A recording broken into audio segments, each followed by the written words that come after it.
Good morning. I call the meeting of the Labor and Workforce Development Committee to order. It is Friday, January 16th, and we are now at 9:38. I apologize for the delay because we've played musical chairs. We sit in different chairs and all of our inboxes have to repopulate in every computer, so that's more than you need to know. But my name is Loretta Smith. I'm the chair of the Labor and Workforce Committee. This is our first committee meeting of the year of 2026, and I'm excited to have the first committee meeting talking about issues that help people solve real problems and get them on the record. Diana, will you please call the roll? Good morning. Dunphy, Canal, Novick. Here. Green. Here. Smith. Here. Thank you. Christopher, will you please read the statement of conduct? Welcome to the meeting of the Labor and Workforce Development Committee. To testify before this committee in person or virtually, you must sign up in advance on the committee agenda at www.portland.gov/council/agenda/labor-and-workforce-development-committee or by calling 311. Information on engaging with the committee can be found at this link. Registration for virtual testimony closes 1 hour prior to the meeting. In-person testifiers must sign up before the agenda item is heard. If public testimony will be taken on an item, individuals may testify for 3 minutes unless the chair states otherwise. Your microphone will be muted when your time is over. The chair preserves order. Disruptive conduct such as shouting, refusing to conclude your testimony when your time is up, or interrupting others' testimony or committee deliberations will not be allowed. If you cause a disruption, a warning will be given. Further disruption will result in ejection from the meeting. Anyone who fails to leave once ejected is subject to arrest for trespass. Additionally, the committee may take a short recess and reconvene virtually. Your testimony should address the matter being considered. When testifying, state your name for the record. If you're a lobbyist, identify the organization you represent, and virtual testifiers should unmute themselves when the clerk calls your name. Thank you. Thank you, Christopher. Today's committee will approve the committee minutes for November, discuss the current state of pay and compensation practices for rideshare drivers. We will receive a presentation from the City Operations Service Area updating the committee on job loss and vacancies and workplace needs for the city personnel. And we will also hear, lastly, testimony on labor and workforce development issues. Diana, could you please read the first item? Item number 1, October 9, 2025 to November 13, 2025, Labor and Workforce Development Committee minutes. The first item is the approval of the committee minutes for the Labor and Workforce Development Committee meeting held in November. And these minutes are available online as part of the meeting agenda. If there is no objection, the minutes will be approved by unanimous consent. No objections. No objections? Hearing no objections, the minutes are approved. Diana, could you please read the first item? Item number 2, ride share driver compensation. Could Joe Jackson from the Oregon Drivers Union step up? Sheila Floyd from the Oregon Drivers Union. We have a few other folks that are going to be speaking, Madam Counselor. Would that be Eric Staten? Stephanie King? Stephanie King is out sick. I do have Seth Dilgash and Ahmed Al-Shamani who are here to speak. Could you please come to the dais, please?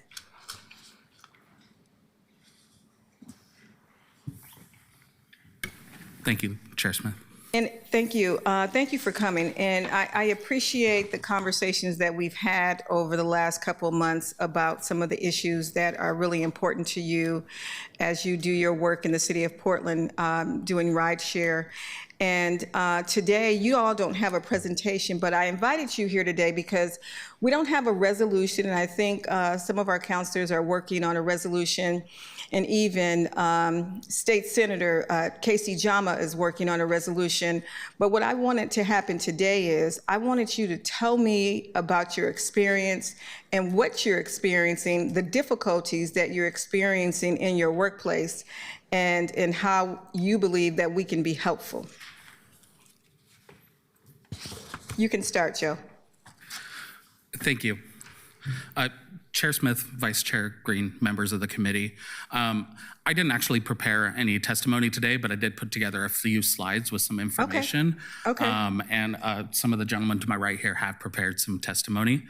I'm mostly here, we're here to talk about fair pay for drivers and why we need it now, why we've needed it for so long.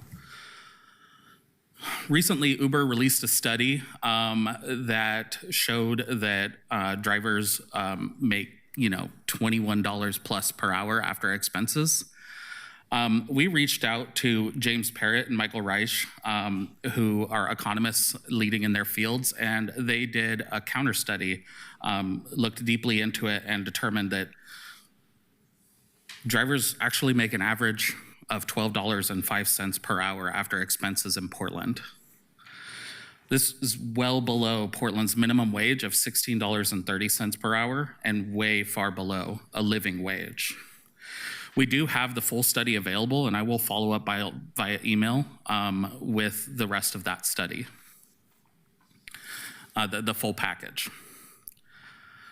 I also want to note that we are the founders of the Fair Rides Oregon Coalition, and we have over 40 organizations listed here who have signed on to stand with us against the injustice of low pay for drivers. I also wanted to touch on the Driver Resource Center. Drivers are often unfairly deactivated for a singular rider complaint, and there is no current process in place for appeals aside from an internal process that oftentimes happens within seconds of submitting said appeal, handled by AI and programmed to deny. The Driver Resource Center that we want to set up would be along with a protections package for drivers to be able to have the right to appeal their deactivation through a third party. The Driver Resource Center would be a physical location in the city that is regularly open and has ample parking. Full-time office intake staff who can assist drivers in their time of crisis. A multilingual outreach and education team that can educate drivers about these rights and provide with ongoing case support, but also be able to provide support for the for interpretation and translation for drivers facing the TNC's English speaking and AI chatbot support. We would also have legal staff on hand to help support unfairly deactivated drivers, and so many more things that the Driver Resource Center does.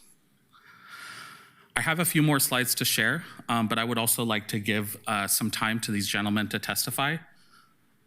These slides essentially just show some trip receipts. As you can see, these companies, they really like to rip us off.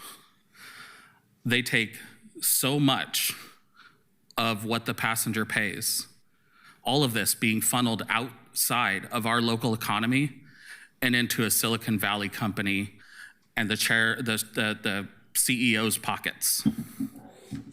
Which Silicon Valley company are you speaking of? Both Lyft and Uber are guilty of this.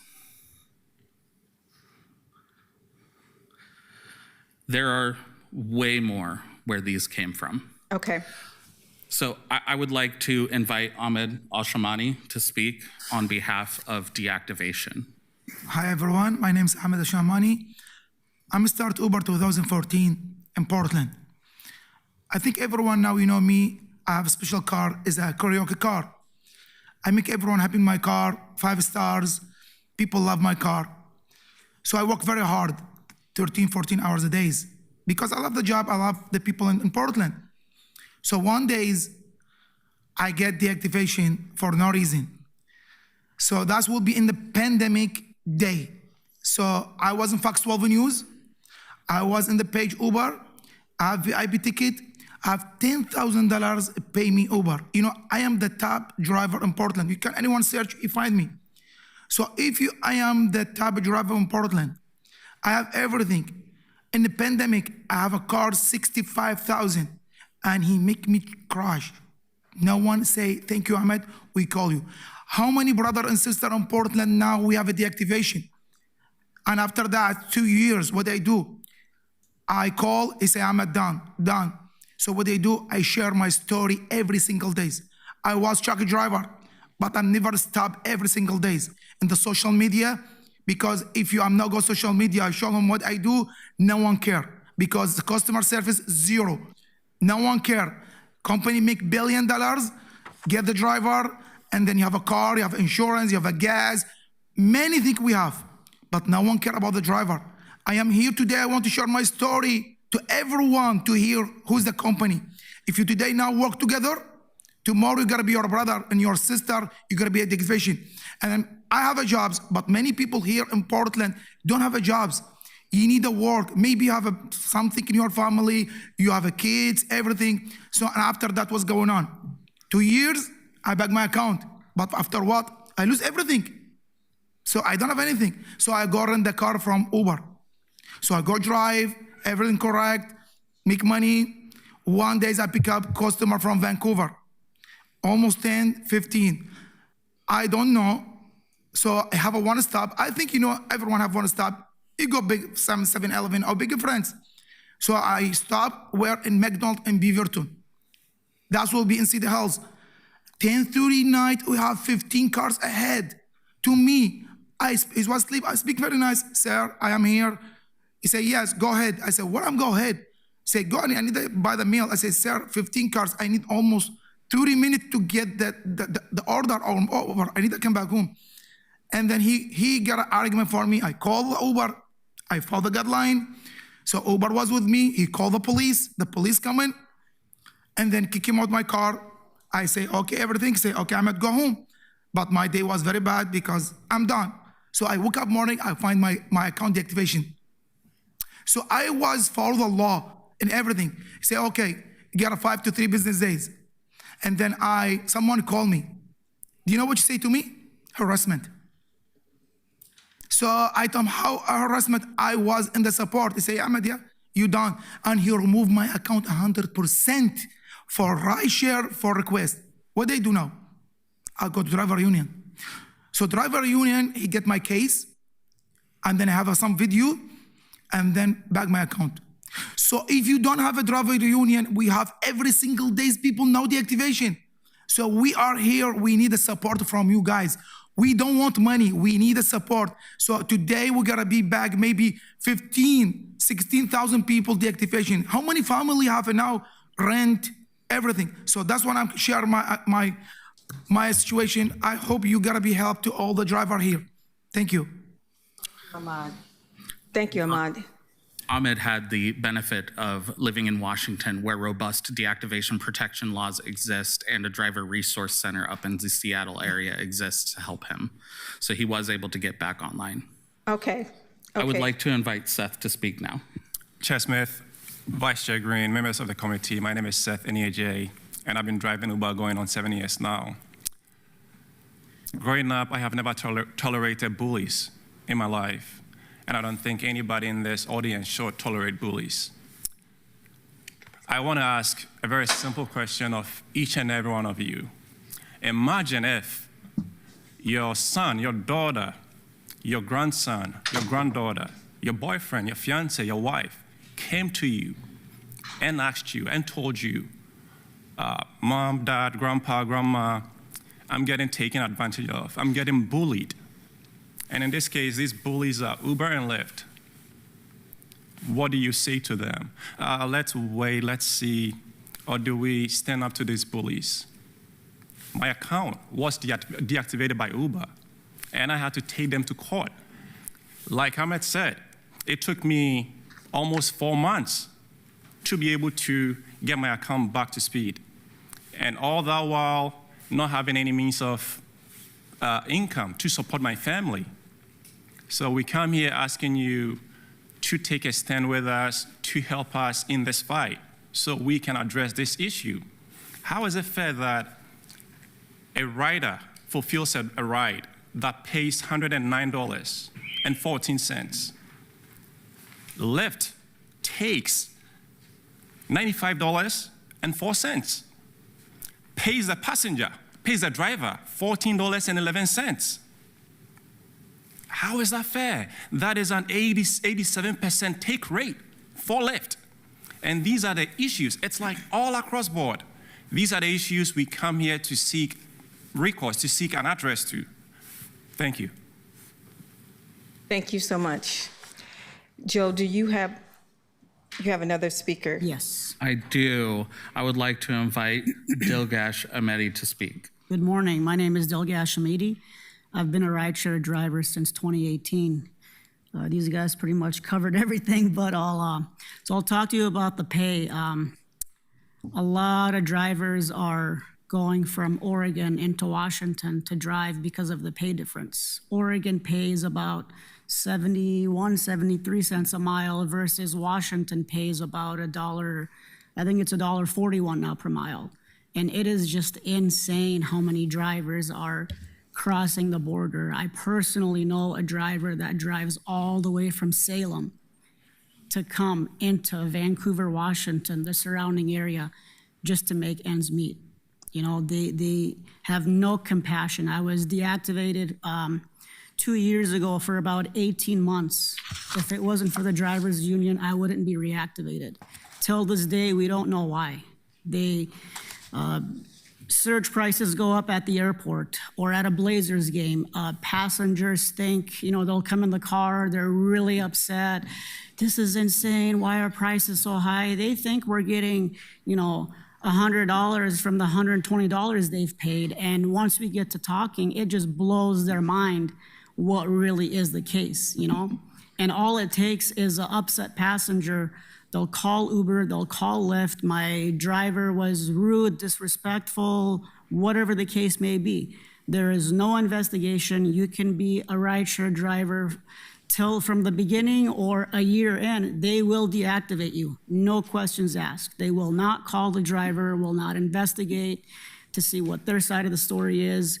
That's really scary for somebody that has, you know, rent, bills, car payment, a family to take care of. How is that right for a company just to pull the plug with, you know?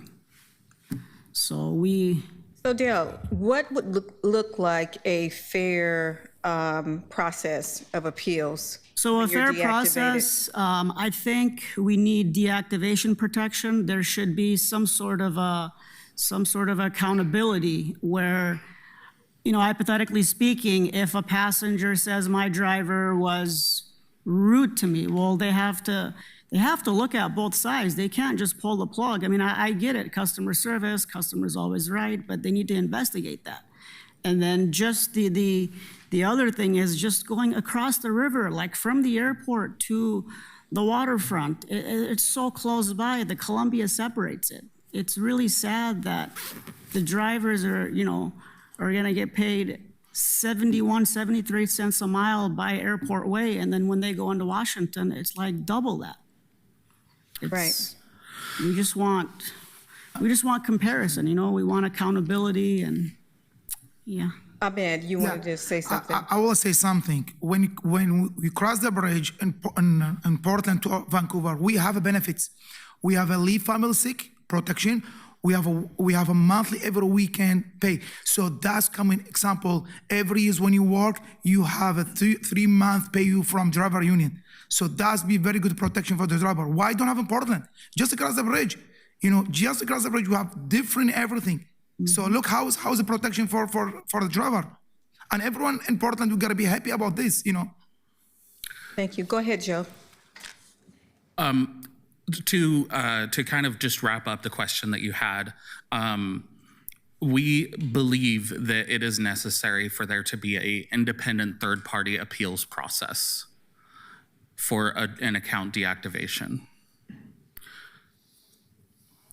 This is how it's done in Washington with full representation rights through a private right of action. And how do you get that private right of action? Through legislation. The legislation in Washington gives drivers this private right of action, and it is executed via the drivers' union through staff that we have on hand in Washington State. Is that done through the legislature or through their city council? It's done through arbitration with our legal staff that's on hand up there. Okay. So it is an arbitration process.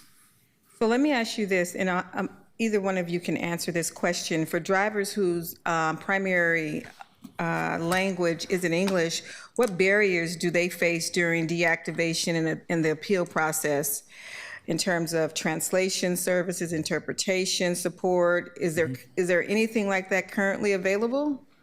There are none first party through these companies. And to be honest with you, you barely even talked with a person. Whether you can speak English as your first language or not. Whether it's English as your first language or not, you are speaking with an English-only AI chatbot. And the goal of these chatbots, as I'm sure you all know, is to make sure that you never get through to talk to a person because people are expensive to pay for. Okay. Councilor Novick. Thank you, Madam Chair. Is it true that drivers used to make more? That like years ago at the beginning, drivers got a bigger share of the fare and made more money overall? So 2014 when it started, we was very good pay. But after 2014, when Dara Khosrowshahi coming to the CEO, and then coming the pandemic, he played the games. He said, I'm going to help to the people to get be paid less, but he's lying. He's reduced for the driver, but he keep the money from him. So he play the games. So, and then now every time you see 2014 to 26 was the rent 300, the rent $600. We have a pay is almost $1.35. So now the rent $1,500, we pay now 71. So look how it's between 14 to 26. So I play the game. Okay. And to expand on answering your question, when I started, I was in my contract guaranteed no less than 80% of what the passenger pays for a trip. Another question I had was in the calculation of the hourly wage, is that just based on the hours that you have the app on or the hours that you're actually driving to and from and during trips? Just driving to and from. To and from, yes. Just driving to and from Yep, trips. that's how it calculates it. You could sit around for 45 minutes, no ride sometimes, or an hour, no ride. Thank you. To add to that, so during Uber's inception, they used investors' money to prop up driver pay to build up their client base. And when they reach a healthy balance, they decided, you know what, we can stick it to the drivers to where Uber left. They were losing money year on year, year after year after year. And then they started hiking up their take rate to like 70, 75%. In some cases, 87%, as I just gave you. So that meaning the driver gets less, doing more work. Another thing I want to add that Uber did over the years, we used to see receipts like you see here on Lyft. They took that away. We used to be able to see what the passenger paid and what our cut was, just like this. And with their very, very expensive lawyers, they found a loophole to take that away, and we can't see on the Uber platform, as drivers, how much the passenger paid. Is just, if we get into that conversation and they seem upset and they feel like they want to share, then they'll say, this is actually how much I paid. And then when we tell them how much we're gonna get, we end the trip and slide, a passenger dropped off and they see that pay, their jaw drops. They're like, this is not right. Right. Counselor Novick, are you still? I would just want to follow up. So you can still see the breakdown for Lyft, but not for Uber? Correct. Okay. There is a way to download the receipt from Uber. It's complicated. You typically have to, for each trip, you have to go to download a CSV. It takes you to an alternate website where it always has you signed out. You go through the sign-in process. It asks you to verify your ID card and all of these things just to download one CSV. And then you go to the next trip and start the rodeo over again. Uber has worked very hard to obfuscate the difference between what a passenger pays and what a driver makes in order to increase that delta as much as possible for profitability. So it's very complicated. Yeah, but Thank sorry, you. but also Can I- those numbers could be more. Like what they're showing us for our portion, we don't know that. Right. Those numbers could be more, they could be less. Counselor Green. Thank you, Madam Chair. And also thank you for this format. When I envisioned our new committee structure, I wanted to see this type of back and forth with Yeah. members of the public to help us both understand directly from their impacts, but also help us figure out how to craft policy in this dialogue. So I really appreciate that. Thanks for taking time out of your days. I know every minute you're not on the app, that's a potential lost fare. I know what it costs for you guys, but thanks for struggling together to stand up together. I wonder if you can go back to the first slide, please, for a moment. I know some of those names. I used to be an economist once. And so I want to look at the study. So it's January 2026. It's, you said you'll send it out, but it's a relatively recent analysis, right? By Michael Reich and James Parrott. So I'm just going to write that down here real quick. Yeah, and I have the study available, and before leaving here, I can make sure to email it to all of you. Please do, yeah. Email it to all the committee members. I think that'd be important. I just want to say a few things. Many of my constituents in Southwest Portland are drivers. They are largely immigrants who are Somali. And I know this impacts them. I talk to them when I have to take a trip in. And I think one of the big barriers and one of the things I've heard in the recommendations here is that we absolutely need a driver center, but we need to invest in that driver center with some robust translation services. Because how do you know to fight back if you can't even engage in a sort of level playing field, as it were? I want to ask Councilor Novick, because I understand you were working on something related to this. Can you remind me what that is? Zach Ward and my staff and I have been working with folks in the drivers union and looking at what's going on in other states and sort of evaluating alternatives. That's great. I want to signal my support to help you with that if you're interested in collaboration. I think that as we were thinking about prioritizing for this next year, I want to make sure that maybe we can bring forward a piece of legislation that gets us to a much better place by ordinance. So I'll be a partner in that if you'll have me. One of the ideas, and I'm just spitballing here, but one of the things I'm seeing is, there's two buckets here. One is basically the power differential between the corporation and the drivers, recognizing that they can basically do whatever they want, and then it's up to you to overcome that barrier. That's like something the we Wild need to West. fix. Yeah. It is, but then the other part is just the basic economics of it. And so one idea I'm going to float here is, what if we were to pursue legislation, and I don't know if we can do this legally, but make the tax on the company relative to the percentage of the fare that the driver actually gets. So for example, the city maybe takes 50% of any money not distributed to the driver after the first 25%.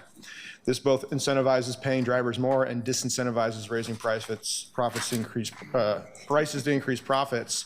Basically, we would call this a windfall profits tax. Counselor, Yes. You know what I mean? Yeah, we would probably have to put that through the city attorney's office Well, we first, would- but it's a very grand idea. We do that with any piece of legislation. You know, you guys know my style. I like to kind of shoot for the moon here. Yes. Appreciate a good spitball, so. Yeah, but I mean, I think like, because if we want a good, proper driver center, that's like a place where you can go, it's a bricks and sticks location with resources, you have to figure out how to pay for it.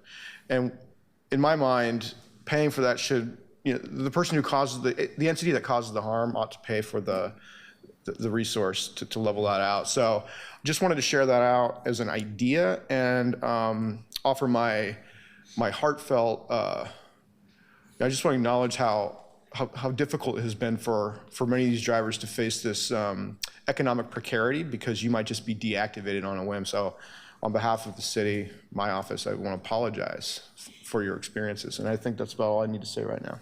Thank you, Councilor Green. Very observant and some very good options and of ideas of how to correct the harm. And I just want to say, we did get started a little bit late. We have 2 more minutes. We had 40 minutes for this particular session, Joe, and go ahead and wrap us up. Okay, great. So, Vice Chair Green, I just want to say thank you for your kind words and let you know that some of the thoughts that we had actually it surrounds the fee that was passed last year during the budget cycle of $2 per trip. 20 cents of that could fund a driver resource center by our rough calculations. So just 10%. And I do see that Councilor Canal has his hand up. Yes. Councilor Canal. Thank you, Madam Chair, and thank you for the presentation. I just wanted to very briefly signal my broad support for everything that Councilor Green just said, as well as Councilor Novik's proposal that is under development. I've had the chance to talk to the drivers union leadership a couple times. I'm very interested in this. Obviously, my community also very strongly represented in the ranks of drivers in the city. And a lot of the folks that I speak to in District 2 who are drivers are experiencing the same things that we hear about in every other district, of course, as well. Last year, we had a few different TNC fee change options. And I think in sort of the shuffle, we didn't have as much of a chance to really dig into the exact amount, not only in general, but how much would go to a potential center. I hope that with the advantage of not getting as late a start in the conversations on it this year as we did last year, within the budget process, we'll have a chance to talk about that too, but I'm broadly supportive of independent legislation as well. Thanks. Thank you. Just to wrap this up, Joe, it looks like I'm up very high on the volume. I think we've got, oh no, it's muted, never mind. Well, I just want to say that ditto what Vice Chair Green talked about, and we have been in conversations about this for quite some time. And I support you and support working with this panel to come up with something that leaves you with something to be able to have a living wage, and so that you're treated with dignity and respect, and that you can continue to help us. One of the things that I like that you said to me, Joe, that I remembered, you said, we're like a first responder. We actually take, when it's cold weather and it's icy and snow, we take folks up on that hill. So we feel like we're helping to save lives. And yes, you do. You do help to save lives. So I appreciate you, and I appreciate your drivers willing to take the risks that you take during really horrible weather out here and bringing people to work, not just on the Hill, but throughout the city of Portland. You have been amazing and outstanding. I have family members who work for rideshare companies, and I know the struggle, and I also know the success that you can have when you're paid a living wage. So keep up the good work. I'm not going to keep you here because I know you need to get on the road. It's sunny outside. People need a ride. So thank you so very much for coming. And thank you all so much for your time. Yes.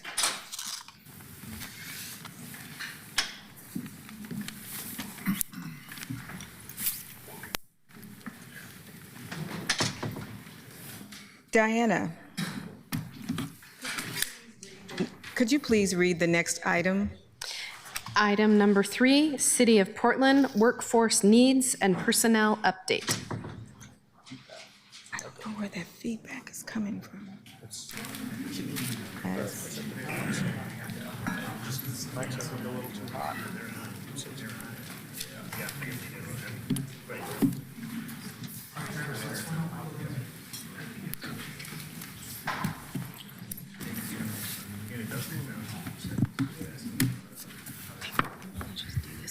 So it doesn't echo so much. Okay. Thank you.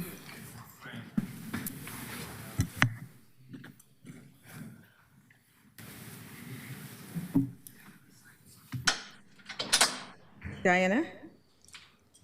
Is that working? Yeah, I think that's helped. I'll reread it again. Item number 3, City of Portland Workforce Needs and Personnel Update. Thank you. City Operations will present a presentation this morning on the update of the personnel report that they gave this time last year. And so we're welcoming Ronald Zito, Director of the Bureau of Human Resources. Tracy Warren is not here today, but you have some folks with you. Could you please introduce yourself? I sure do, Counselor. Yeah, I'll maybe start to my right. Good morning, Council. My name is Christopher Parra. I am the Workforce Recruitment and Training Manager with the Bureau of Human Resources. I'm Risa Williams. I'm the city's Classification, Compensation, and Pay Equity Manager. Thank you. Thank you. Thank you, Mr. Clark. Thank you, Mrs. Williams. Go right ahead. Good morning, counselors. Happy Friday to you. It's a beautiful sunny day out there to start a long weekend, and we're here with you this morning to provide a snapshot of the city's workforce as well as current trends and initiatives that are on the horizon.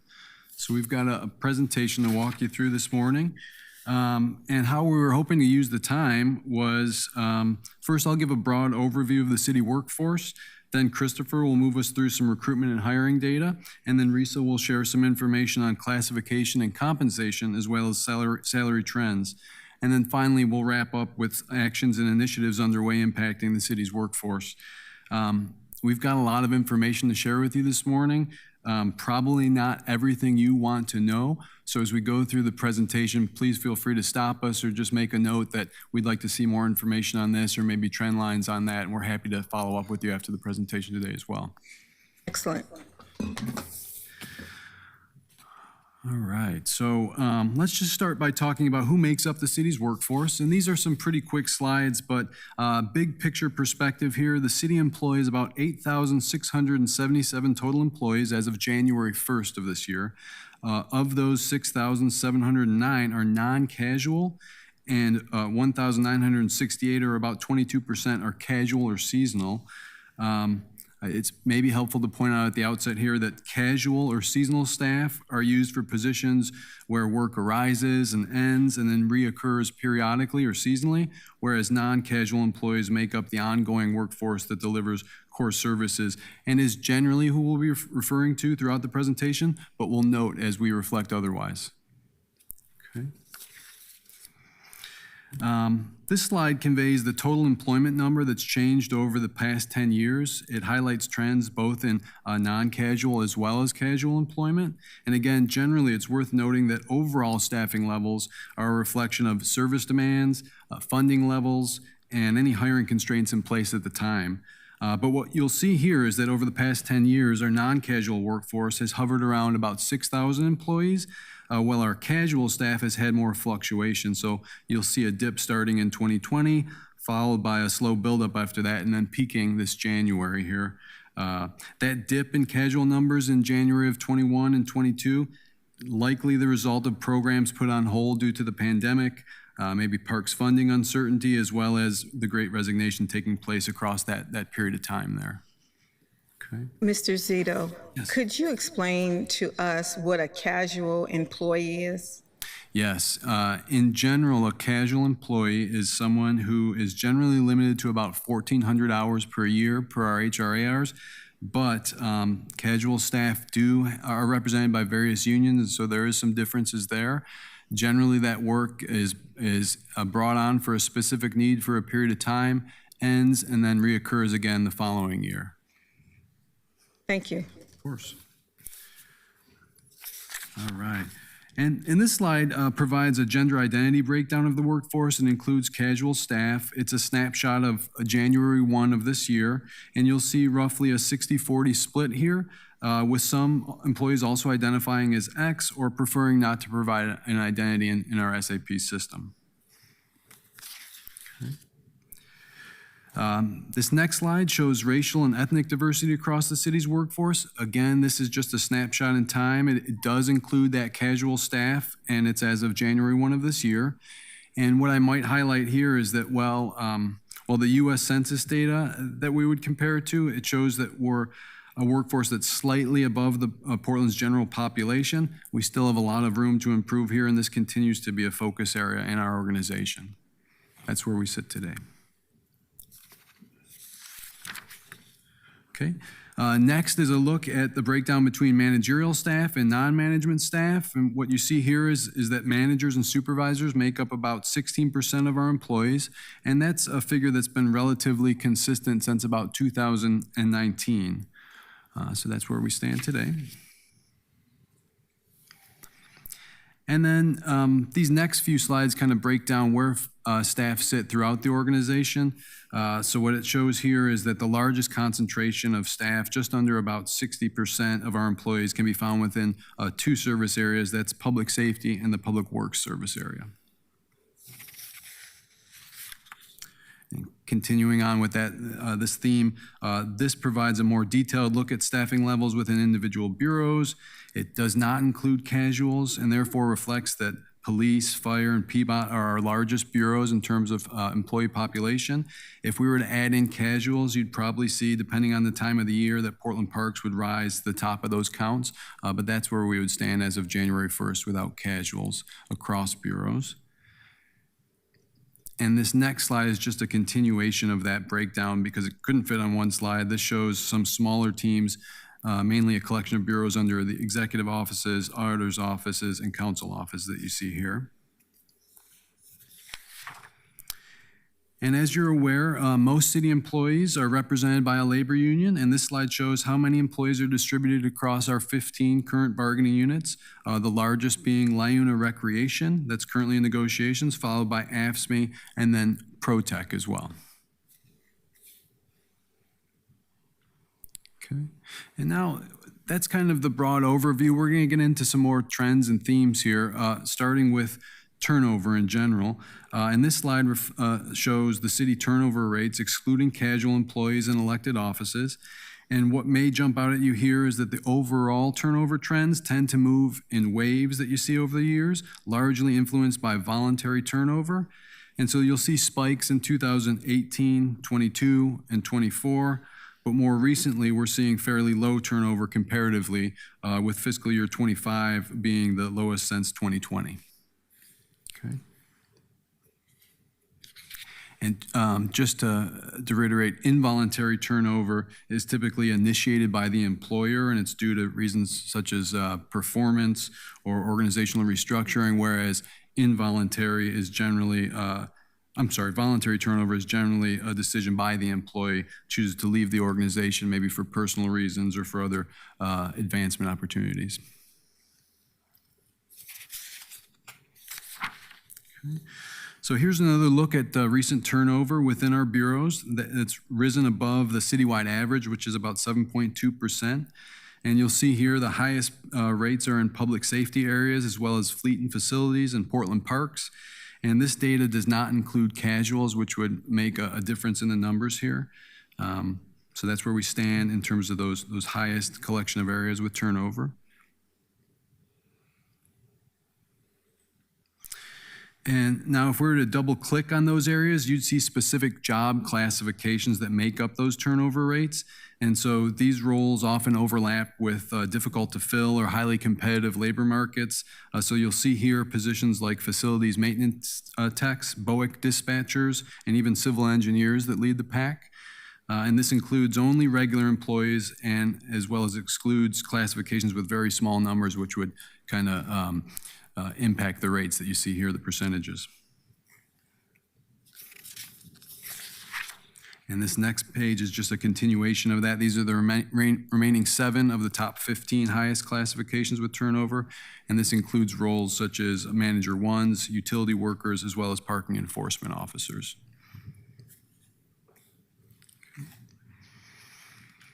And finally, in February of last year, BHR brought to this committee retirement data, and we broke that detail down in terms of service area and how that played out in different bureaus. We won't revisit all of that information today, but we do want to give you an update on the fact that as of this calendar year, of about 455 total staff that were eligible to retire, we only saw about 76 or about 16% actually take retirement, so not the wave that we would have expected. And Mr. Zito, would that be for folks who are eligible for full retirement? I believe that reflects folks that would be eligible for full retirement under PERS, yes. Thank you. Okay. And lastly, in terms of vacancies, we had about 741 non-casual vacancies as of the first of this year, and approximately 386 of those have recruitments that are taking place right now. Now, that's the total number of positions.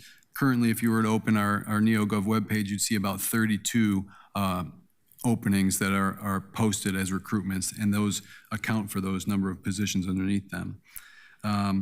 Vacancies is a pretty good segue into some information on our recruitment and hiring throughout the city. So at this point, I'm going to turn it over to Christopher Parra, who's going to walk you through what he and his team are seeing from a recruitment standpoint. Good morning. So I'd like to start with some common key metrics we use to monitor the effectiveness of our recruitment program, as well as some just general metrics on recruitment activity, volume. One of the first things we use is time to fill. So with time to fill, essentially, we use that metric, and it's defined as at the time we receive a requisition to the time a verbal offer is made. Our goal is 85 days. This average excludes police bureau and casual recruitments, essentially because those are police bureau recruitments are a lot more comprehensive, require more time, and casual recruitments, a majority of those are, for example, in Parks and Recs Bureau, they tend to hire a lot more mass hiring for seasonal hires. But for the average 5-year fiscal year, between 2021 and 2025, it has been an average about 86 days that we're just slightly over our goal.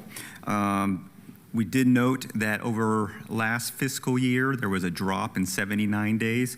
I do want to indicate here that part of the management of meeting this goal includes our working closely with our internal customers as we manage a decentralized hiring program in human resources. Our primary objective is to establish an eligible list, and then beyond that, the selection process is administered down with the bureaus at the bureau level. Second, for the requisition volume, that is important for us to track in terms of distribution and efficiency with our resources to deliver that service. Average requisitions received over 5 years is 1,285. All requisitions include those used to open a recruitment, and those requisitions used to use for either for an eligible list too. Those are the kind of common strategies we use. Between 2021 and 2023 fiscal year, we observed requisitions steadily increasing as a result of kind of seeing a pattern coming out of the pandemic. Things started to pick up. However, it should be noted that the last 2 fiscal years, we started to see a decline. Requisitions received about 32%. The last 2 years were below the 5-year average. And Our estimation is you could interpret that based on just a shorter or less budget availability, budget authorization. We're going through serious transformation and reevaluating the use of resources and positions across the city. And then last year, the average number of requisitions received just to initiate an open competitive process, we initiated 792. And again, between 2021 and 2023, the initiating a competitive recruitment was active and positive, and then again, things started to drop over the last 2 fiscal years. The trend in opening recruitment showed a decline in 37%, and the last 2 years were below the 5-year average. Next, I'd like to talk about pipelines. Some of the things our recruitment services provides. And it really starts with not just with our recruitment services, but some focused community outreach. Focused outreach, we have a small team responsible for coordinating in participating in outreach programs for traditionally underserved community populations. Organized marketing, this includes organizing marketing activities such as coaching, networking events, community organizations, event presentations, school visits, including local school districts, the community colleges, high schools, higher education as well. Coordinating workshops and informational sessions and attending career fairs as well. So as you look at this table here in front of you, our small team manages a list of clients. We help those clients get opportunities to make an eligible list, a civil service eligible list, and then we also try to monitor the number of hires from those eligible lists. So here in front of you, we have about a 4-year trend we've been monitoring, and the total, we have the total there in front of you, the average as well, but I do want to note some possible explanation as to why is there such a low or a decline, particularly in 2025. Again, that could be attributed to just a competitive market right now with a strong labor supply. That could be attributed to fewer hiring opportunities, and as well as folks who do make the eligible list are not necessarily getting interviews. We have large eligible lists as well. Clerk, so we don't have to choose folks from the eligible list. They can do a direct application, correct? A direct appointment, is that what you're saying? Yeah. Yes, that is an option as well. We do want to ensure we're demonstrating a competitive process, but that is an option. If depending on the criticality or the urgency of the need, we could consider that. Councilor Green, do you want to wait until the end, or would you like to ask your question? Yeah, thank you. I'll just ask a couple questions from earlier in the presentation. Director Zeter, you had a slide that gave a pie chart of sort of span of control metric and said that was roughly, that proportion was roughly stable. It was about 17% manager to, this one.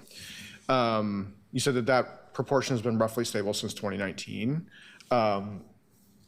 I don't know if there's the ability to speak to the pre-2019 data at this time, but I would appreciate maybe even a follow-up later to get a sense of a trend over time of that proportion. I'm curious if there was a pandemic effect, or I know there was over the last 5 to 10 years, we do have a pretty considerable growth in our FTEs and total costs. And so I'm just curious how that proportion holds up before 2019. Absolutely, Councilor. We can provide you with a breakdown by year from 2019 to date, as well as a breakdown of classifications. So, is it an executive manager? Is it a frontline supervisor, and the changes between those? Yeah, I'd also be interested in pre-2019 data if you have it. Okay, thank you. And then the other piece is, there was a slide where you've got, let's see if I can find it and help you out here. It looked at the total FTEs across the service areas by bureau. It was slide 11. And the Office of the Chief Financial Officer, it's the next slide after that one. Yeah. Office of the Chief Financial clearly doesn't have 280 FTEs under Jonas Beery directly. So I'm just curious, are those just financial analysts who are more or less embedded throughout the organization? We have some of the staff that pulled this data for us here today. Not sure if they're able to speak to that, but my gut would be that 208 reflects a number of departments under that office of the CFO. So revenue, accounting, those teams, I think, would be what makes up that number. Is that correct? Yeah. And it really is that number. Okay. Okay. Because when I think about the reorg that put sort of the CFO kind of up at almost sort of a direct report level, and I think about what's necessary to support Jonas's work, I want to make sure this reporting roll-up doesn't get muddled, because, I mean, I know that he needs more help to kind of help us through budget stuff, so just a little more clarity there would be helpful. Absolutely. We can break that out for you, what makes up that 208. Thank you. And then finally, on the turnover rate, I think that's really interesting data. It's helpful that you kind of broke it out by bureaus and classifications with higher than average turnover rates, with some suggestion that, like, for instance, facility maintenance techs, that's a pretty competitive and tight labor market, and it's easy to hire good people away when those conditions occur. But do we do exit interviews? Is that a standard practice to get a broader sense of why people leave? Counselor, yes. Currently, exit interviews can be performed at the bureau level. I'd say it's an inconsistent practice across the city. As we do look at realignment in the future, I think that is a practice we'd like to have standardized across the city. I think that'd be great. Thank you. I think that's it for me for now. Thanks. Thank you. What I'm going to do is have Mr. Clark finish his presentation, and then we'll take questions from all the counselors. I see that Counselor Novick and Counselor Canal are in the queue, but I want Mr. Clark to finish his presentation. I'm sorry about that. Thank you. Quite okay. So on slide 22, I believe, with recruitment pipelines continuing there, I do want to highlight the effectiveness of the Summer Works internship program. This is a program that provides paid internships as well as learn and earn unpaid opportunities to youth ages 16 to 24 who face barriers to employment, including disability, justice and system involvement, immigrant or refugee status, houselessness, or experience in the foster care system. We partner with Work Systems Incorporated to lead this early career program for the Portland community. And here in front of you is some figures showing our just City of Portland placements. Again, SummerWorks does support the Portland community, not just the City of Portland. So we have work experiences, which are essentially the paid internships. We have learning opportunities, which we call basically learn and earn opportunities.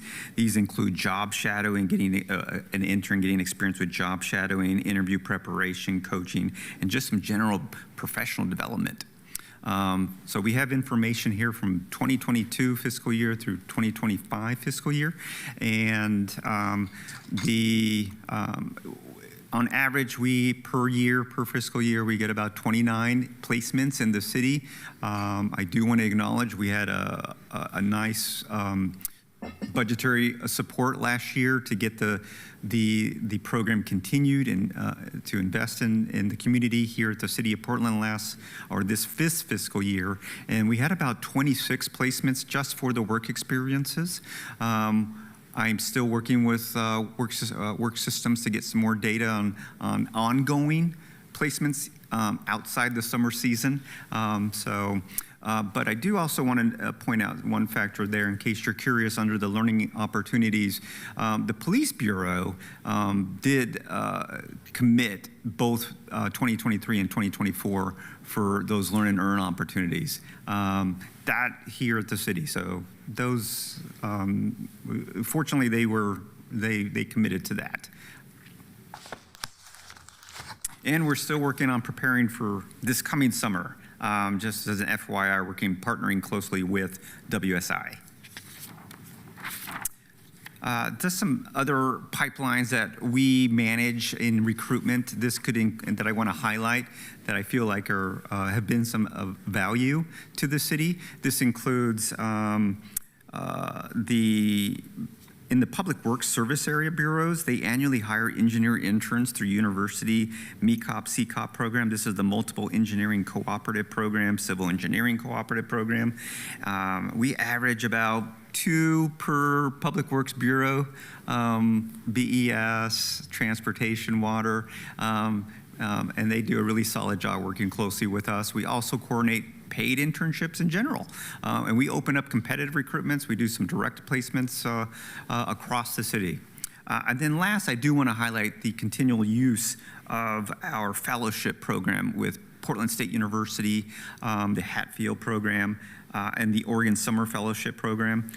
Typically, we aim for 6 Hatfield placements per year and 2 summer placements. And this is a steady annual program that gets support throughout the city and leads to ongoing career opportunity and placement for interns and fellows.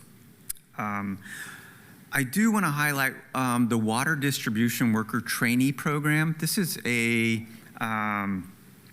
program that was led, I really want to give credit to Water Bureau Interim Construction and Maintenance Director Charles Smith, who implemented this approximately 2022. This program develops qualified journey worker professionals serving the community. Trainees learn about the water system infrastructure installation and maintenance program, including using tools, equipment, learning about the water facility site maintenance, and receiving safety training. This requires about 4,000 hours, and it's about up to a 2-year program. I really feel like this has done an exceptional job because they've hired at least 30 trainees since 2022.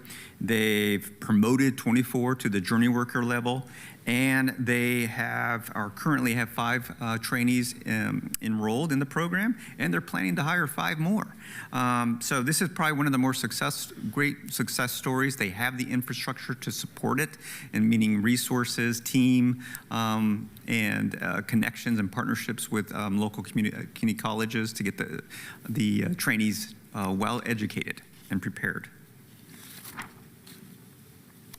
Okay, last, I want to talk about some of the challenges we may be seeing. And traditionally, like any employer, there are some difficult to fill jobs. And these are some of the common jobs here. Before I start going into greater detail, I do want to point out a couple corrections. This is a typo on my behalf. You can see here under electrical engineer, number of recruitments, that should be a 5, not an 8. My apologies. And then correction for engineer 3, the average number of eligible applicants per recruitment should be 7, not 6. Again, my apologies. That was my typo mistake there.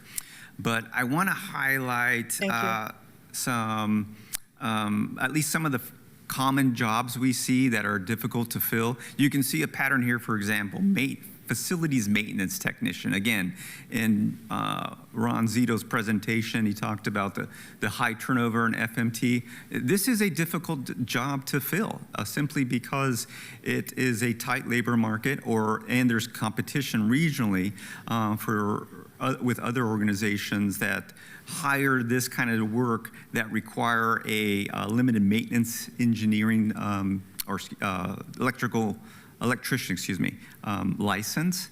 That is a challenge. And like a lot of these jobs listed here, we've had to explore and promote different strategies, such as trying apprenticeships, trying traineeships, working and invoking some of the opportunities within union contracts for trainee opportunities.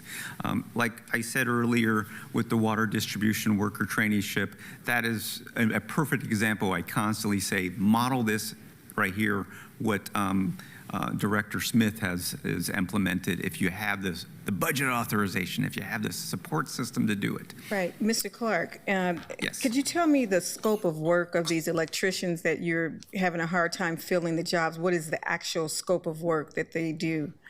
They do a lot of maintenance and repair. The facility maintenance technicians in our buildings and our facilities, our city properties, and under state law, they do require that license.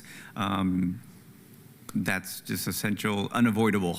Right, and we had this conversation with Tracy, who was the head of Human Resources last year. And one of the reasons why I worked so hard with the mayor to put another $1.2 million in summer works, because I wanted to figure out a way, how do we make sure that apprenticeship programs are married with the summer works program so that we can actually grow our own and build our own folks who in those hard to fill positions, particularly in underserved communities. We're going to have a brain drain. We're in the middle of a brain drain. Baby boomers will be retiring. And with this retirement, every local government is going to be looking for those hard to fill jobs and looking for folks to fill them. They're going to go to the same normal, usual place. The only way that I see that we're going to be able to get ahead of the game is we have to go to places where we haven't gone before. We have to go to those underserved communities, those underserved students that have not had an opportunity to have an opportunity at the City of Portland. And we have to go after those folks and create those programs and have those pipelines so that we have folks to go into these positions so that they know what it is all about. And while we don't lead programs here anymore, I have been very supportive of summer works programs, internship programs, to make sure that as those folks who are 450 deep who can retire fully right now, that we have people that can fill those spaces and come right behind them. Mm-hmm. And I'm not saying that all those 450 are those hard to fill spaces, but I imagine that some of those folks that are not retiring is because we don't have folks to take their place. And so they're staying here a little bit longer until we can actually make that transition.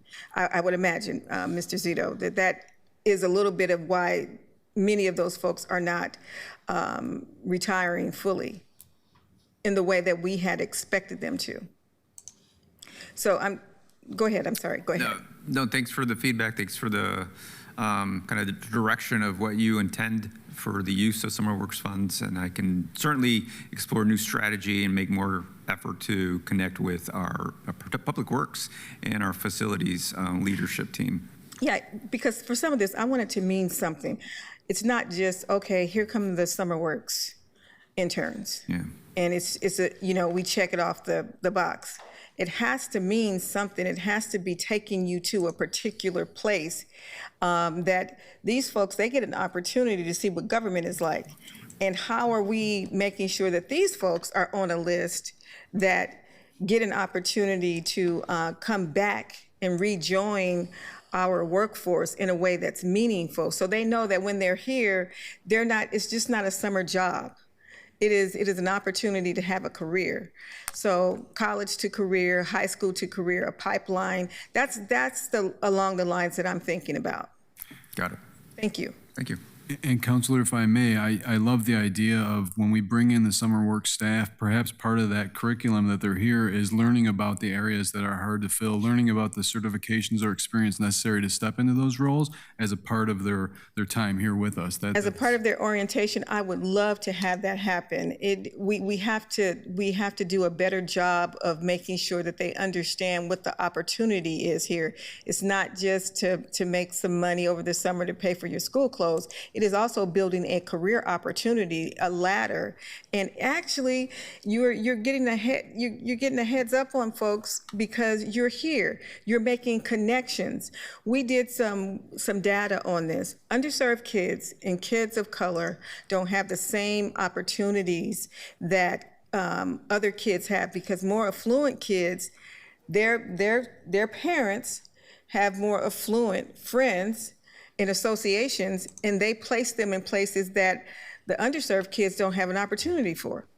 So our opportunity as a public city, public agency, we have the opportunity to expose them and of all the career types and those hard to fill career types, and good paying living wage union jobs. That's what we do here. So I would really love for us to really make those connections, and we'll work on this over this year. And I'm so happy that Tiffany Pinson is back with the city of Portland, because while I may not be able to lead some things, I'm going to ask Sylvester if I can ask her to work with you all again too, because she understands the importance of making sure that these connections are made. So thank you so much for keeping this around. That concludes my section, and hand it over. Okay, thank you. Good morning. The information that we're going to highlight today are the trends that we've seen over time in the city's classification and compensation structure. Reintroduce yourself again. Certainly. My name is Risa Williams. I'm the city's classification, compensation, and pay equity manager, and I work within BHR. Thank you. If we move to consider, yes. I'm sorry, I am not doing my due diligence, but I want to go back to Councilor Novick. Is this a legacy hand or a question that you had of Mr. Clark? It actually is. It was a question about retirement eligible folks. I heard recently that in one water, or maybe it was just the Water Bureau, 30% of employees are eligible for retirement. And I was wondering, I mean, is that a big worry, or is that like always true? And you had the statistic that in 1 year, 16% of people who were eligible for retirement retired. And so I was just wondering if, both in that organization and across the organization, are we looking at a eligible for retirement / retirement cliff, or is this kind of business as usual? Counselor, in full honesty, that number does scare me a little bit, but we haven't had much discussion on it, and it's something I think we'd leave this meeting and do a little bit of digging into that data. Yeah, and I'm so sorry, just for the record, our workforce recruitment and training manager is Christopher Parra. I think that might have been muffled when we did the introductions. Oh, I'm sorry, Christopher. I was calling you Mr. Clark because Oh, okay. my microphone was really reverberating. I couldn't hear, but thank you so much. Councilor Canal, could you state your question? I don't know if you're still here. He left the meeting. He left the meeting. Okay, Ms. Williams, go ahead. Okay, thank you. Yeah, the city's classification structure currently contains more than 738 classifications. It's the framework that we use to categorize the different types of work at the city. We highlighted today those top 10 classifications. This excludes casual positions. But what you'll see from the graph is that of the top 10, police officers and firefighters are the top 2. They have the most significant numbers compared to the rest of the classifications in the top 10. Moving on, when we take a look at trends in classification, there are 2 factors that we notice have impacted trends over the course of 10 years. One, we've seen an increase in upward reclassifications at the city over time. Higher classifications generally require a higher level of skill, knowledge, and ability to fulfill the work that's needed here at the city. With upward classifications, that also means that the compensation for those classifications also increases with time. And so, for example, in 2017, 88% of the city's classifications had a maximum salary that was less than $100,000. As of January, that percentage has decreased to 58%. That means that at this point in time, 42% of all of the city's classifications have a maximum pay range of at least $100,000. So next, we'll take a look at trends in compensation that we've observed over time.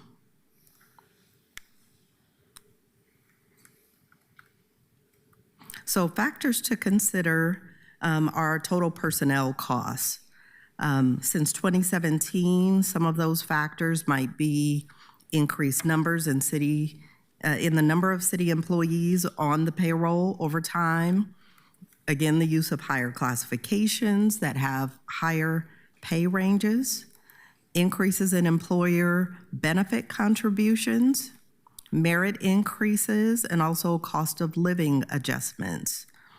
The next slides will provide more information about salary trends and compensation. But again, just to highlight and provide an overview, we have seen that the total personnel costs do continue to increase.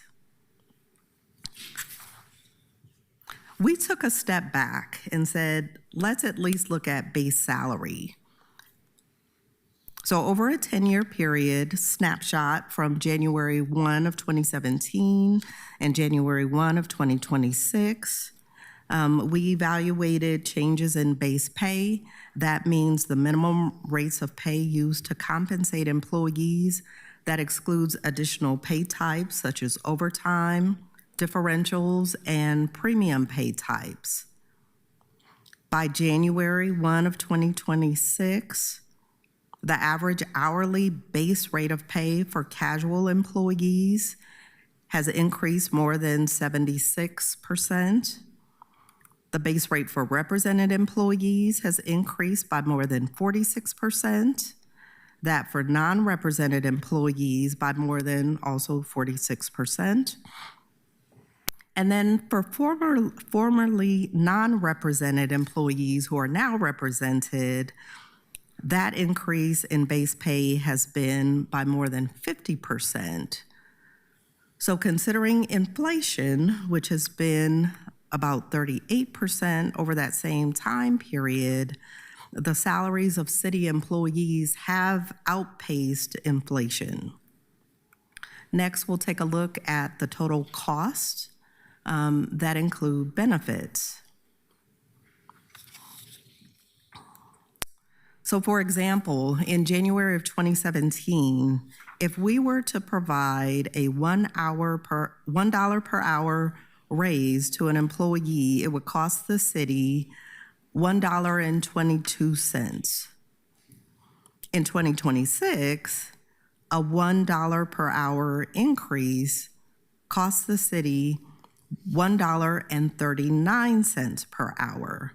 And so as displayed in this graph, the most notable change from 2016 to 2026 has been the cost of pension contributions. They've increased significantly from about 8 cents on the dollar to 24 cents on the dollar. I will also note in this data that this excludes considerations for FPDNR. This is mostly focused on OPSERP, which is the majority of the city's workforce right now.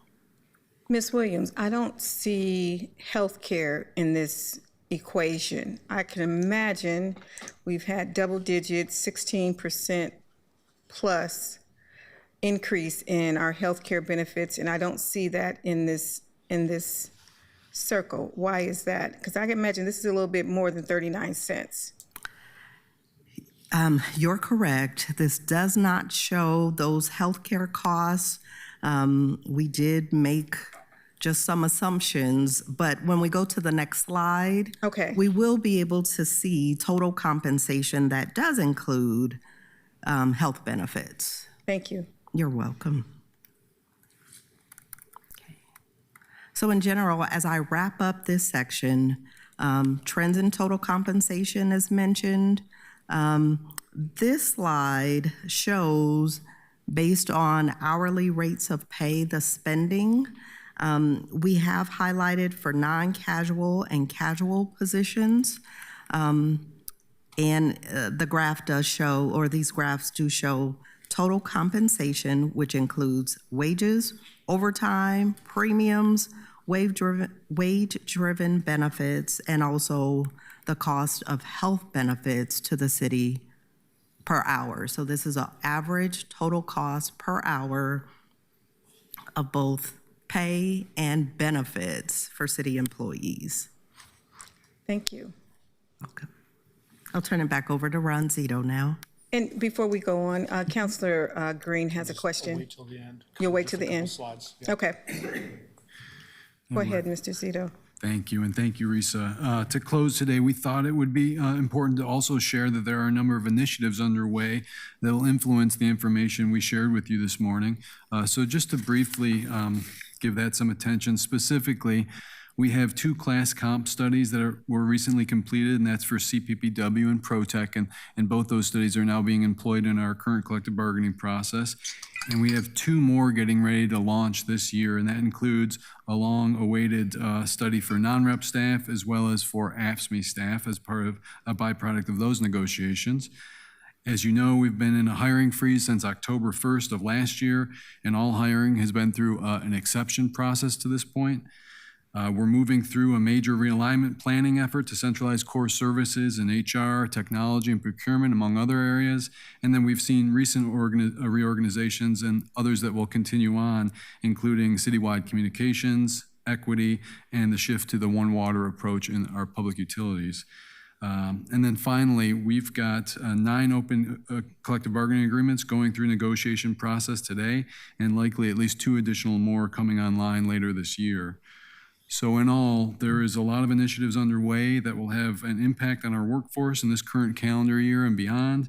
And I'm going to stop us here and just open it up for any questions you might have or any additional information you'd like to see as we wrap up today. Thank you. Counselor Clark. Counselor Green. That's all right. Counselor Clark's a highly respected member of the Portland City Council, so I don't take any offense. Thank you so much for the presentation today. I just wanted to make 2 observations and maybe ask a question. I really appreciate the wage-driven benefits slide. I know we've talked about that sort of internally, maybe in different venues here to try to get a handle on it. But when I look at that, I see essentially I see a situation where we have an external cost driver that's outside the control of the city of Portland. Our contribution to the state pension system is determined by the state pension system, and so there's not much we can do about that in regard. But then the other piece is maybe there's not much. I assume there's nothing we can really do about that. But to the question of the total comp and to the chair's observation, our healthcare contributions have really driven a lot of that as well. And it's going to continue to increase, I think, because we have a healthcare industry that has, I'll just say it, no cost control. Guardrails whatsoever, because it's not a competitive industry. There's regional monopolies in here. But the point I'm trying to make here is this is not something we can do on a dime, but I think as we think about what can we do to bend the curve on some of those outside cost controls, and I think about healthcare, is pursuing perhaps a public sector driven internal in-house clinic or healthcare institution, which we've seen in some other municipalities, I think. Well, maybe not, but I know that there's models in which, I'll just go back 100 years when you had these, mining companies or steel companies that would create a company town. And they would basically, and Bethlehem Steel is a good example, they would vertically integrate hospitals and clinics. And I know that's a very high cost proposition, but I think as we think about the long run here, maybe engaging in some sort of partnership with any of our healthcare facilities in the region to say, if there's a portion of the healthcare delivery system we can provide for employees that we have a lot more control over the costs, that might be something that we can really do as a lever. And I'm interested in exploring that as a potential policy idea. Anyway, if anyone wants to respond to that, I'm just sort of like thinking out loud here. Thanks. Absolutely. Councilor Green, I would just respond to that to say that that is definitely an initiative that we've talked about within our Labor Management Benefits Committee. It's one that I think is among many other options, but one that I think we would see as both an investment and as a cost reduction strategy in the future. I am pleased to report that just last week we brought on our first EAP on-site support for city staff within the Portland building. There's some other bureaus that in public safety that have EAP support, but mental health and wellness is a cost driver for our benefits as well. And so having that new resource available on site today, I think will also be a really positive benefit for staff. It's encouraging to hear. And I think as we think about when we bargain contracts, being able to say, okay, we've done something internally here to control this piece of the cost. So that gives us more space to bargain with our unions around the other pieces of the economic package. I think everyone benefits from that. And when I worked at Bonneville, we used to have there was an office, there was a nurse's station right inside the building. And that was really helpful because you had a cold or whatever, you get that dealt with and you didn't have to. This is pre-pandemic, so people came to work with colds. But anyway, I think it was a really nice resource for our employees. I'll leave it at that. Thank you. Thank you, Councilor Green. Councilor Novick. Thank you, Madam Chair. Mr. Zito, remind me what EAP means.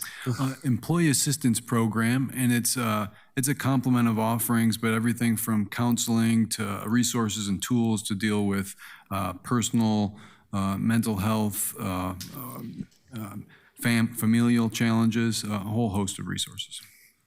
And also just wanted to say that my instinctive reaction to Councilor Green's comments is to be fully supportive, that I would, and I'm glad that you're looking into the idea of having an internal health clinic. It seems like a logical thing to pursue. Thank you, Councilor. Thank you so much. Thank you for giving us this kind of broad overview, comprehensive look at where we are. I remember last year when we were here in January, I was given a report from a public records report that said we had 850 vacant positions. And so thinking about that and thinking about how to fill those positions, and we're in this budget crisis at this point. And I want to remind our counselors in the board, I want you all to come back, Chris, because we passed something. We passed an ordinance maybe a few months ago, and it was for facilities maintenance, and it was to do the apprenticeship programs at PCC. That was in the same ordinance that we passed to move our fleet from one place out to Sovies Island. And so in that particular ordinance, it has money, and I believe, and I know somebody will correct me if I'm wrong about this, I think we put $10 million to create, so that PCC could help to create an apprenticeship program. Do you remember that? We kind of talked about it. Maddie came, talked to Maddie. Maddie was really good, and she came before us, and she talked about the facilities, and then there was a small piece in that same ordinance that is going to, help is on the way, you all. I just want to say that to you, because we have partnered with PCC. It has not been created yet, but we have the resources, and we're going to get folks and get you a pipeline of folks for the facilities maintenance area. You may want to talk to Maddie, Chris, about this, because this is really exciting news. We had some money that was, I believe that it was left over, and we put it into this area. And so for me, I'm always trying to figure out, I can't take credit for it because the previous council actually identified it, and we approved the ordinance in 25. But this is a way that you all can look forward in your human resources globe and say, okay, we're going to have a pipeline for this coming. So just know that we're trying to do the things that we can do to give you the resources so that we can have the infrastructure to have those jobs out in the community.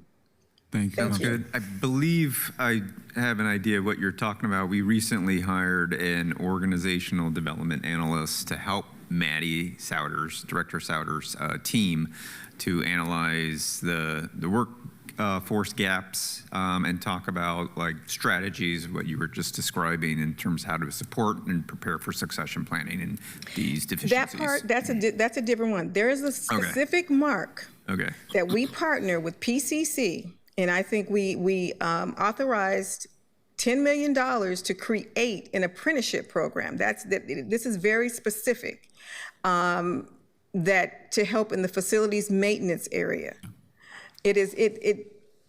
Like I said, the bigger issue was where we're going to move our fleet office, and so it kind of overshadowed that process, and it was just a little thing, and I brought it up, but I appreciate it because it's going to give you some help. Thank you. Okay. You're welcome. Any other issues you need to bring forward? I don't think so, Councilor. We just really appreciate your time this morning and the opportunity to present some of this to you. Thank you, and I appreciate you, and look forward to seeing you later in the year and any updates that you may have during the budget process. Thank you so much. Thank you, Ms. Williams. Thank you, Chris. Appreciate you. I have a question before you leave, because I had one question that I wanted to leave with. Given the projected deficit, how is the city approaching workforce planning to ensure reductions are strategic rather than across the board? And what criterion are you going to use to determine where those cuts may occur? Councilor, that's a difficult question to answer because typically through the budget process, those cuts are determined at the either bureau or service area level. In the Bureau of Human Resources, we generally receive that information as a part of the budget process and then plan a notification, a timeline, bumping rights and processes that we'd play out under the rights within the collective bargaining agreements. I would say that this year will likely be very unique in the sense that there are several realignment projects happening along with the normal budget process. And so as we move into the months ahead, February likely would be when we begin to really sort of harmonize that information into an overarching strategy. So there's sufficient time to carry all of those decisions out. Right, and I noticed in the presentation it showed a shift towards the higher level classifications, and then the rising personnel costs that Ms. Williams was talking about. And I was thinking, I said, okay, what is the long-term plan, as you were talking about, to rebalance the workforce so we can maintain service level without trying to figure out some of this growth is not sustainable. And we have to figure out how to do that and how to balance things out. And I think that's probably one of council's bigger challenges that we're going to have in 26 and 27, how to do that. I don't envy the job that you have because it's a huge challenge. The struggle is real. But I think that listening to you all today, that you're aware of the issues. I don't have to go down. I have a whole list of of questions that my staff gave me to ask you, but you covered those in the presentation. So I appreciate you and thank you for coming. And we'll see what 26 holds. Thank you so much, Councilor.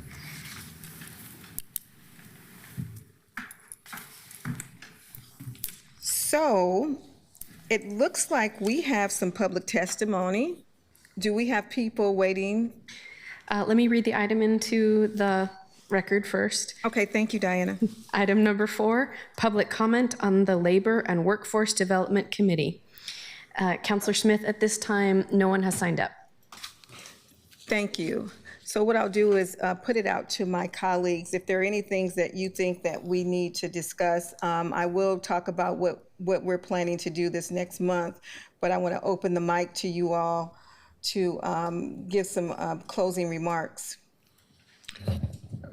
If I may, I already closed Zoom, so I didn't raise my hand, but the Arts and Economy Committee advanced a piece of legislation out this week that expanded the economic opportunity zone at the airport. And there was a good discussion around the requirements of living wage jobs. Councilor Dunphy had asked the question of, well, what does a living wage job mean? What is your definition? And so Prosper Portland said, well, we'll come back and we'll explain that a little bit nuanced. But I think one of the pieces of that I did not catch in that meeting was that my understanding under state law is there's no requirement to use prevailing wage or union labor when you build the new expanded facility. So what they're doing is they're expanding their America Airlines hub. So there are requirements for folks who will work at that new expansion, but not the construction thereof.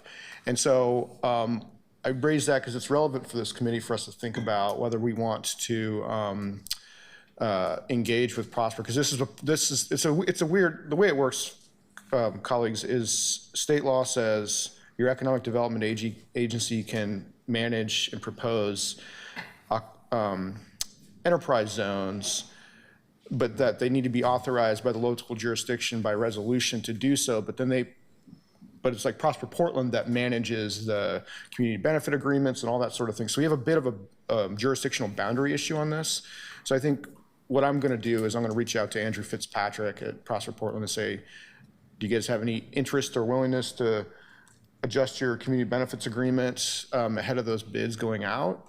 But I think there might be some interest with some counselors to see if we can put something in the resolution before it comes to the full council to maybe put some teeth to that. So I wanted you guys to know that that was flagged for me yesterday after we advanced that. And I was in that committee, yeah. Yeah, I know. But then someone caught me after the committee and said, hey, did you know that there's this gap? And so now I'm sharing it here with you guys and in the public that I think we might want to work on that if we're serious about our labor values. So I think we are, and I appreciate you bringing that up because that's so important and so critical. Councilor Novick, could you take the floor?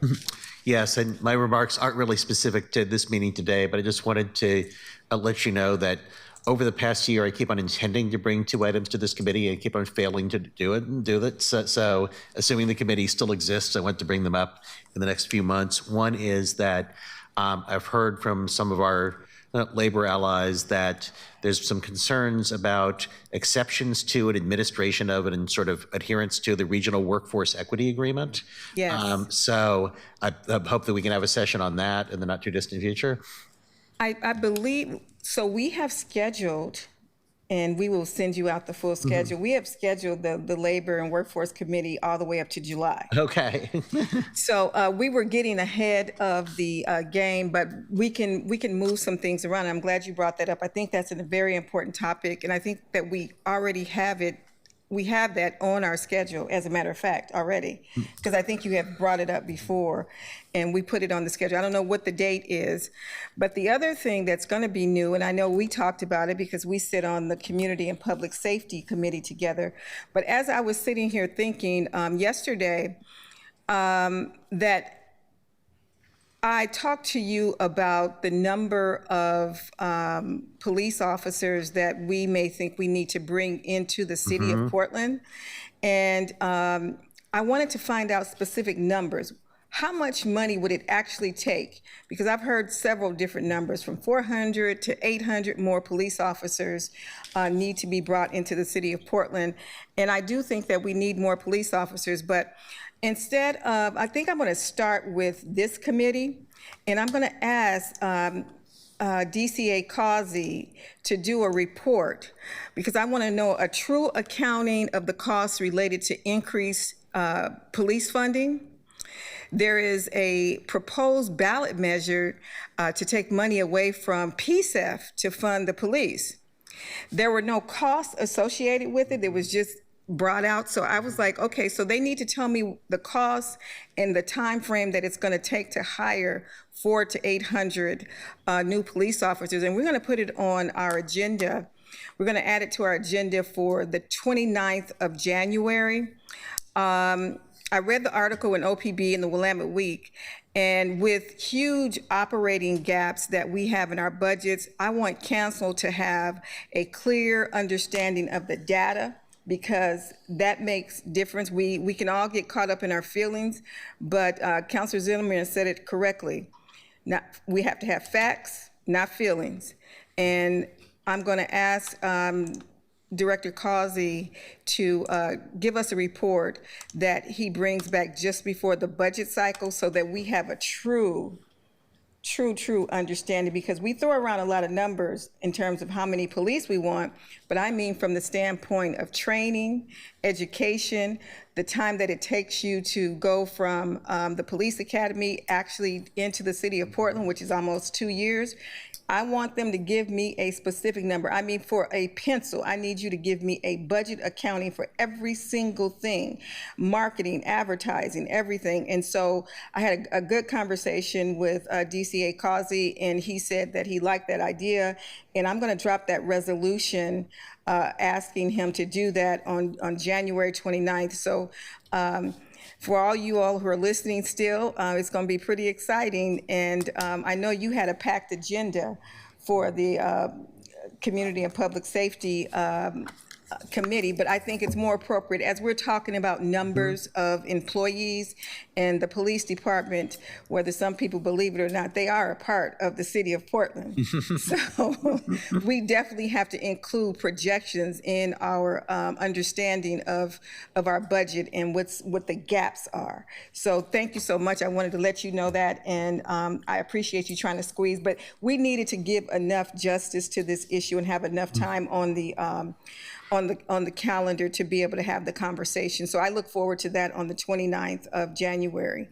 And if there are no, Councilor Novick, do you have another comment? Yes, actually, and I really appreciate the work you're doing to address that issue, and I'm glad that you think you have space in this committee to address it.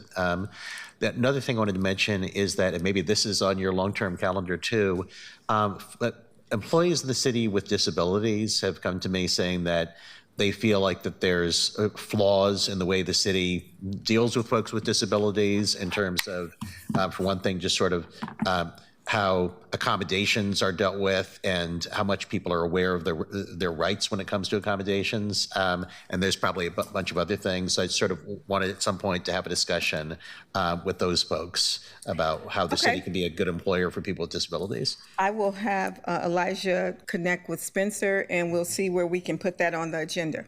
Thank you. And if there are no other issues, Diana and Chris, I think we're going to adjourn. Thank you. Thank you. 4 to get out, 3 to get in.